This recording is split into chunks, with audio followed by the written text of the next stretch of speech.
তো আজকে আমি চলে এসেছি ইলিশ মাছের সিম্পল একটা রেসিপি নিয়ে। দেখতে হলে তাহলে ভিডিওটা কন্টিনিউ করতে থাকুন।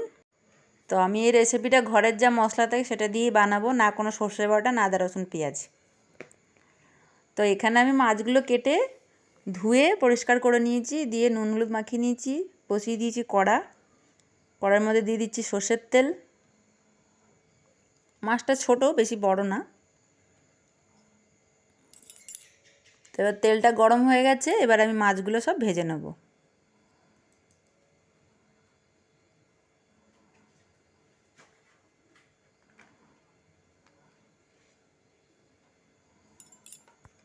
তো মাছগুলো কড়া করে ভাজা হয়ে গেছে।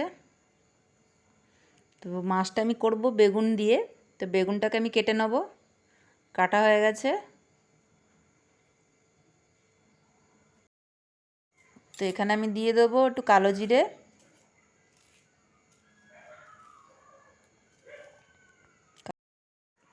এবার দিয়ে দিচ্ছি একটু কালো জিরে, দিয়ে এবার কেটে রাখা বেগুনগুলো দিয়ে দেবো এর মধ্যে, দিয়ে একটু ভালো করে বেগুনটা ভেজে নেব।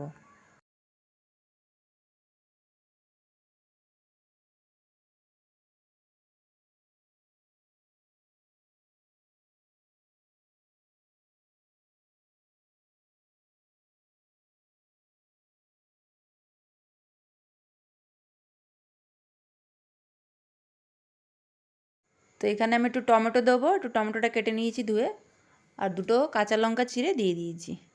দিয়ে এটাকে ভালো করে নেড়ে চেড়ে নেবো।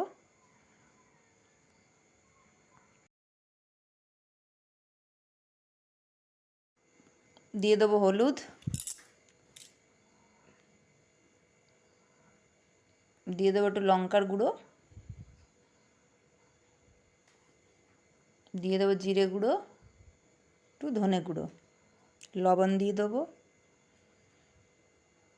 তো এখানে আমি একটু কালারের জন্য দিয়েছি কাশ্মীরি গুঁড়ো লঙ্কা। দিয়ে এটাকে ভালো করে কষিয়ে নেব। টমেটোটা খুন্তি দিয়ে একটু চেপে নেব।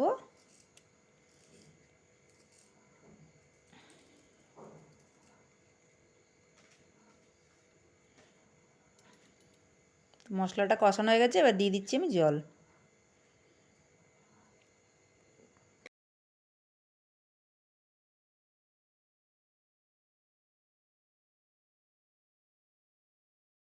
এবার ঝোলটা আমার ফুটে গেছে, দিয়ে দেবো আমি ভেজে রাখা মাছগুলো।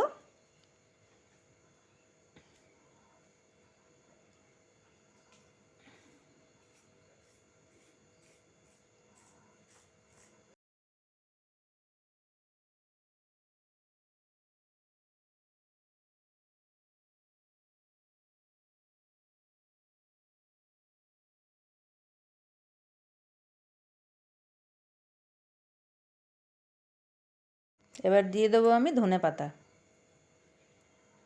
তো ভালো করে এবার ফুটে গেছে, তরকারিটা আমি নামিয়ে নেব। তো তরকারিটা আমি একটা বাটিতে নামিয়ে নিয়েছি, দেখুন।